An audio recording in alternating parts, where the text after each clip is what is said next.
سچا واقعہ حضور نے اپنے صحابہ کو سنایا۔ 3 آدمی سفر کے لیے روانہ ہوئے، یہاں تک کہ ان کو رات پڑ گئی تو ایک غار کے اندر وہ داخل ہوئے رات گزارنے کے لیے۔ آندھی چلی، بارش آئی تو اوپر سے ایک پتھر لڑکا اور وہ غار کے دروازے پہ آ کے گر گیا، اور اتنا بھاری اور بڑا پتھر تھا کہ اس نے غار کا دروازہ بند کر دیا۔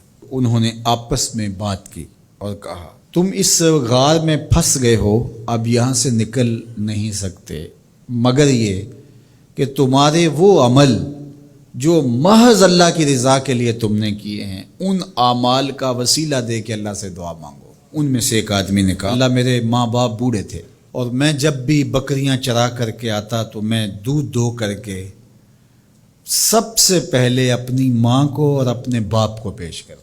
ایک دن میں سرسبز درختوں کی تلاش میں بکریاں لے کے کوئی چارہ کوئی درختوں کی تلاش میں دور نکل گیا۔ میں جب واپس پلٹا دونوں سو چکے تھے۔ میں نے یہ مناسب نہ سمجھا کہ میں ان کو جگاؤں، بیدار کروں کہ اٹھو دودھ پی لے، لیکن اب سارا دن وہ بھوک سے تھے تو اچانک آنکھ کھلے اور بھوک کی شدت سے تڑپے تو میں وہاں سے ہٹ بھی نہیں سکا۔ تو کہتا ہے کہ میں بچوں کو نظر انداز کیا اور ماں باپ کے جاگنے پہ دھیان رکھا، اور یوں ساری رات بیت گئی۔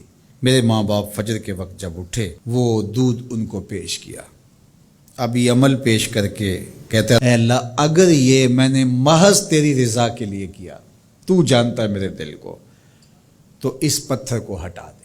تو پتھر تھوڑا سا سرک گیا، لیکن اتنا نہیں تھا کہ وہاں سے یہ باہر نکل سکے۔ اب دوسرے کی باری آئی، اس نے کہا، اے اللہ میرے چچا کی ایک بیٹی تھی جو مجھے بہت زیادہ محبوب تھی، مرد عورت کے ساتھ جتنی محبت کرتا ہے اس طرح میرا اس کی طرف رجحان قلب تھا، تو میں نے اس کو اپنی خواہش کی تکمیل کے لیے کئی بار کہا، لیکن اس نے کہا کہ یہ نہیں ہو سکتا۔ اور پھر ایک دن حالات نے اس کو مجبور کر دیا، فاقہ زدہ حالات ہو گئے، غربت آ گئی، تو اس نے مجھ سے اپنی حاجت طلب کی، تو میں نے اس کو 120 دینار دیے، لیکن اس شرط پہ کہ تم اپنا جسم میرے سپرد کرو گی۔ اب مجبوری سے اس نے کہا ٹھیک ہے، لیکن میں نے دیکھا کہ اس کا وجود اللہ کے خوف سے کانپ رہا تھا، اور مجھے کہنے لگی اتق اللہ، اللہ سے ڈر اور اس کی حدوں کو نہ توڑ۔ میری خواہشات تو پگلی تھیں، آرزویں تو بےتاب تھیں، اور میں اس کی قیمت بھی ادا کر چکا تھا، لیکن اس کا یہ جملہ کہ اللہ سے ڈر، تو میں تیرے سے ڈر کے اس کو چھوڑ دیا، اور جو اس کو میں نے 120 دینار دیے تھے وہ بھی اس کے پاس رہنے دیے۔ اللہ میرے اس مخفی عمل کو تو ہی جانتا ہے، تو اگر میں نے تیری رضا کے لیے ایسا کیا تو اس پتھر کو ہٹا دے۔ تو پتھر تھوڑا سا ہٹ گیا، سوراخ تو زیادہ ہو گیا لیکن ابھی بھی وہاں سے گزرنا ممکن نہیں تھا۔ اب تیسرے نے کہا، اے اللہ میں مزدوروں سے کام لے رہا تھا اور ان کی مزدوری میں نے دے دی، ایک مزدور بتائے بغیر چلا گیا، تو میں نے کیا کیا کہ اس کے مزدوری کے پیسے کاروبار میں لگا دیے، کاروبار میں برکت ہوئی، اور بہت زیادہ وہ کاروبار جو اس کی مزدوری سے شروع کیا گیا تھا پھیل گیا۔ تھوڑی سی مزدوری تھی لیکن کاروبار بہت پھیل گیا۔ اب میں اس کے اندر کچھ ایک آنا ٹگا نہیں لیا۔ ایک عرصے کے بعد وہ شخص آیا، اس نے کہا مجھے میری مزدوری دے۔ تو میں نے کہا یہ بکریاں، یہ بھیڑیں، یہ اونٹ، یہ غلام، یہ نوکر چاکر، یہ سب کچھ ہے، یہ تیری مزدوری ہے۔ تو اس نے کہا میرے ساتھ مذاق نہ کر، وہ میں تو مزدوری کے وہ چند جو لینے آیا ہوں اور آپ کہتے ہیں یہ سب کچھ تیرا ہے۔